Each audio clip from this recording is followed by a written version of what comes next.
Okay, we can just turn to another issue, the question of the office in Haiti. I was making the point that it appeared that there was a reduction in the budget in Haiti, and what he said is there has not been a reduction in the budget in Haiti, and that's fine. But our difficulty is we still don't have an ambassador to Haiti. And Dr. Nuri left office last October, and to me, Haiti is an important political post. We have lots of political issues to deal with between Haiti and ourselves, and it seems to me it's important for us to have that post filled as quickly as possible. I want to turn now to another issue he raised, which is the question of the erosion of currency as a result of living overseas and the appreciation of the currency. During my time, this was an especially vexing issue. And in my view, the facts need to be re-examined by the minister. He will find, if he has not found out already, that if he does not exercise a certain impatience, nothing will get done in his ministry. Now, during my time, the office in Canada made representations to me as minister after they could get no redress from the public service for relief on this matter. At the start of one officer's term, the Canadian dollar was 67 cents to the Bahamian dollar. By the time the officer left office, it was $1.05 Canadian to the Bahamian dollar. So that means that, what is that, 38 cents or so? The Canadian dollar appreciated 38 cents over that short period of time. So what that means is you're going to have a severe hardship and a decrease in your spending power if nothing is done to equalize the situation. Complained to the public service, nothing happened. So I determined that it was unfair and sought a policy to be generated by the public officials to deal with it. They simply took too long and could not themselves decide what to advise the government to do.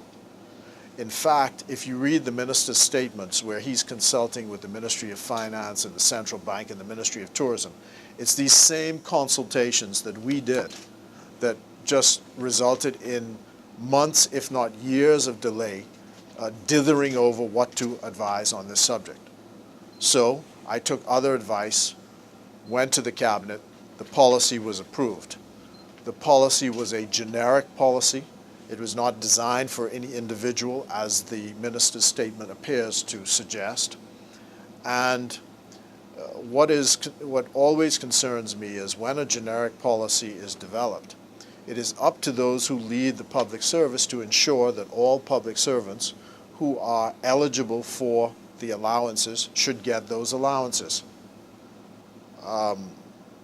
It seems that after the fact, it's being suggested that some sort of political decision was made just to reward one person over the next, when no such thing was done.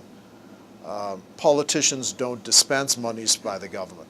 The public officials do. And this would be a situation which occurs not only in Canada, but it also exists in the United Kingdom. So we're happy the amount is there, because no diplomat should suffer when they're overseas. But I resent absolutely the suggestion that this was a policy which was developed just for a specific individual. The minister also dealt with the question of my querying what happened to the monies for Bahamian students' associations overseas. Clearly, the minister and his officials are not properly informed about what the remit of the Ministry of Foreign Affairs is. One of the roles of the Ministry of Foreign Affairs is to support Bahamians living abroad, including our students. Each year, the student associations from the University of the West Indies in Mona, Jamaica, in Cave Hill, Barbados, and at St. Augustine's in Trinidad would approach me as minister for special funding to support their Bahamas Week activities at the university. In light of the ministry's role in supporting Bahamians overseas, I, with the support of the government, approved by the cabinet, set aside $1,000 for each campus for the Bahamas Week activities. So the total amount you're talking about is $3,000 per year. $1,000 in Jamaica, $1,000 in Trinidad, $1,000 in Barbados. And now what they seem to be telling me is that amount has disappeared, and his justification is that students ought to be able to fend for themselves. Well, I mean, clearly that is nonsense. We know that students have to fend for themselves and that no one wants to give away the government's money, but this was an activity which promotes the Bahamas overseas and promotes our culture. And it is to help the student associations with their expenses in connection with these specific incidents. But I want to point this out because I hope now that the Bahamian students see that even that small amount has been taken away from them by this government for the support of their cultural activities. It is yet another sign of a disturbing myopia and insularity on the part of this government.